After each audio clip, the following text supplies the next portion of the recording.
There's a big commitment there. That means you're involved, you're both connected. My wife always says it's not 50-50, it's 100-100. For nearly 5 decades, Ozzy Osbourne lived and breathed the essence of rock and roll. To imagine the weight of his final performance, the moment he realized he was singing his last song, is to grasp a sorrow few can bear. That moment didn't just mark the end of a concert. It was a closing chapter of a lifetime built on rebellion, music, and survival. The stage lights still blazed, the audience still roared. But behind the curtain, death had already begun to steal away one of rock's loudest voices. As so many artists continued their endless chase for glory, Ozzy took his final bow, quietly and powerfully, even as the world cheered for more. Among those ready to perform that fateful night was Alice Cooper, poised to walk onto the stage when the news of Ozzy's death struck like a thunderclap. It wasn't rehearsed, it wasn't prepared. Alice's reaction was raw, guttural, and human. He later recalled with disbelief, "I was on my way to the stage when I heard about it. That's not right." Those words, stripped of performance, held the heartbreak of an entire era. That night, Alice turned pain into performance, grief into power. He didn't just perform his set. He transformed it into a tribute. At the end, he turned to the crowd and declared, "Everybody, let's say goodnight to Ozzy." And then the arena echoed with one word. Over and over, Ozzy. It wasn't planned. It was instinct. Mourning turned into noise, a final scream for the man who once sang louder than anyone. Ozzy's final concert was more than just a show. It was a send-off wrapped in defiance, love, and legacy. Held at Villa Park, a stadium that transformed into something almost holy that night. It became a cathedral where music and memory intertwined. Just over 2 weeks before his death, Ozzy returned to the spotlight for one last time, not as a frail man clinging to youth, but as the unyielding titan of heavy metal, perched atop a throne of darkened steel, embodying both his vulnerability and his defiance. The show, dubbed Back to the Beginning, wasn't built for ticket sales or accolades. It was a parting gift, a way to go out not quietly, but roaring. The crowd, 40,000 strong, had come from all corners of the globe. Some held faded vinyls. Others were tattoos of his lyrics. And all carried a heavy knowledge that this might be the final time they'd hear that unmistakable voice live.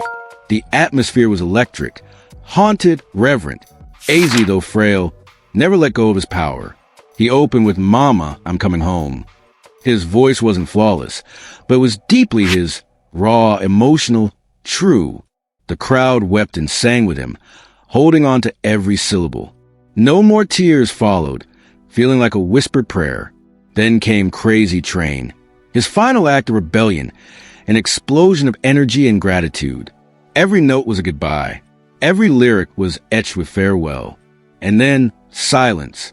No grand speech, no final words. Just a nod, a tear, and a look toward the crowd. That simple gesture said what words could not. "I'm ready. Thank you." In that silence, grief took hold. Sharon Osbourne watched from the side, tears in her eyes, knowing she had done everything to make this moment possible, to give him this ending. She had pulled off the impossible.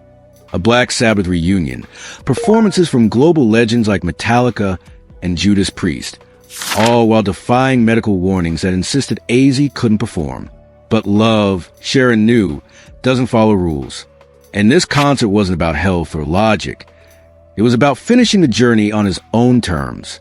When the final fireworks faded, no one moved. The crowd, once roaring, stood in stillness. Some lifted lighters, not cell phones. Flames to light Ozzy's path into the next world. For minutes, the world held its breath. That night, the legend became immortal. Meanwhile, Alice Cooper, the man who had once painted stages in rebellion and theatrical gore, now stood backstage shaking. He wasn't just losing a colleague. He was losing a peer, a mirror, a fellow warrior who had survived the same battles. Addiction, the brutal music industry, personal chaos, and self-destruction. Their friendship wasn't built on constant communication or frequent meetups. It ran deeper. They were brothers in arms, fellow lifers, men who didn't choose music. Music chose them.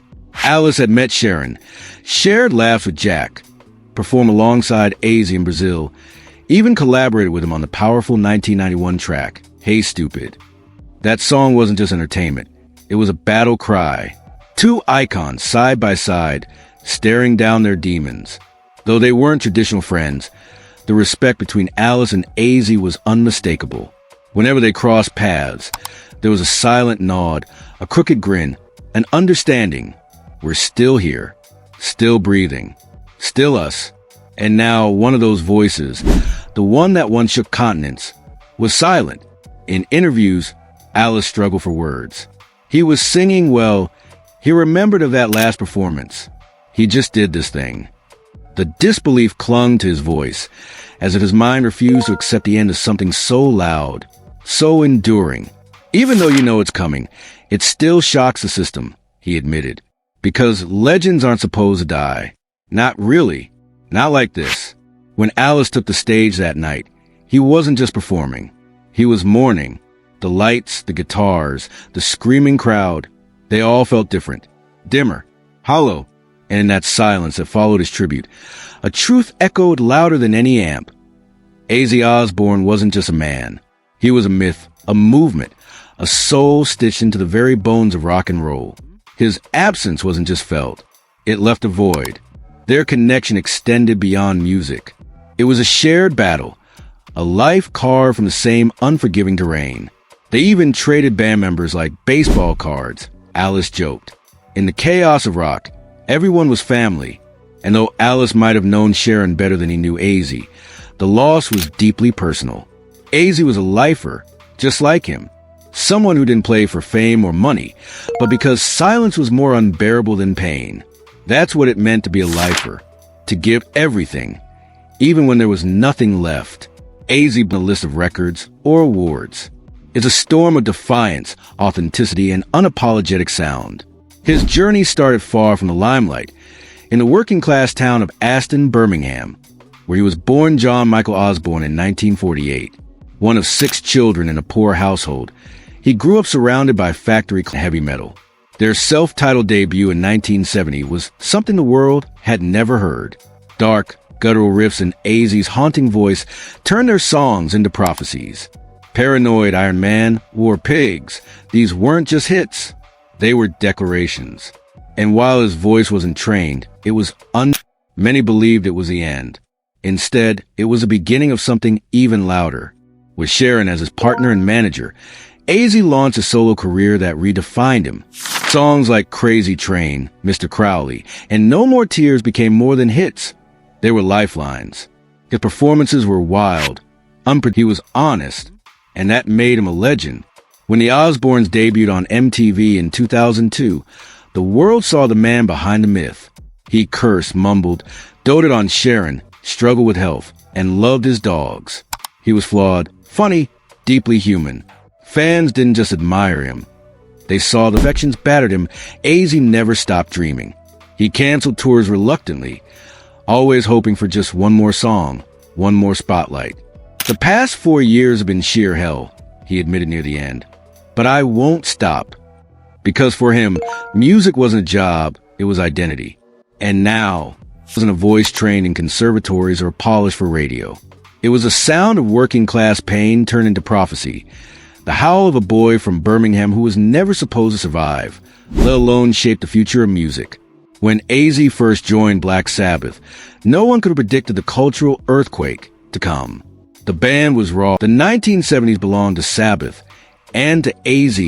Their music didn't chart high, not at first, but it spread like wildfire through youth who felt displaced and unheard. In industrial towns, on military bases, in backseat radios, Sabbath became scripture. And AZ was a reluctant preacher. His voice, a kind of spirit, was devastated. Lost. For weeks, he drank in hotel rooms, convinced that the story was over. And it would have been, if not for Sharon. Sharon Osbourne didn't just revive AZ's career. She resurrected him. She found him at rock bottom and reminded him who he was. She believed in the myth that nearly killed him. The years that followed were a blur of success and struggle. AZ battled alcoholism and substance abuse, went to rehab multiple times, and narrowly survived accidents and overdoses. But each time the world prepared to bury him, he came back louder. Albums like No Rest for the Wicked. That night, AZ didn't say goodbye. He became the goodbye. And now, in the aftermath, those left behind, Alice Cooper, Sharon, his children, his bandmates, are tasked with carrying the legacy forward, not by mimicking it, but by honoring the weight of it. Alice, especially, has stepped into the role of elder statesman with quiet resolve. He doesn't try to replace AZ's voice. He simply refuses to let it be forgotten. Every night he takes the stage, it's not just for the audience. It's for the brother he lost. AZ was a lifer, he said, voice low. Just like me, we didn't do this for fun. We did it because it's who we were. That phrase, lifer, is what ties them all together. It means the music wasn't a phase. It was the only thing keeping them alive. And now, with one less life in the world, the stage feels colder, but there's warmth in the echoes. In every teenager who picks up a guitar to play Iron Man. In every fan who screams the lyrics to Crazy Train in the middle of a packed arena. In every black t-shirt with that unmistakable Batwing logo. AZ may be gone, but his roar still rattles windows. In the end, he didn't just create a sound. He created a language. One for the broken, the defiant, the ones who never felt safe in silence. His voice said, "It's okay to be weird. It's okay to be loud. It's okay to survive."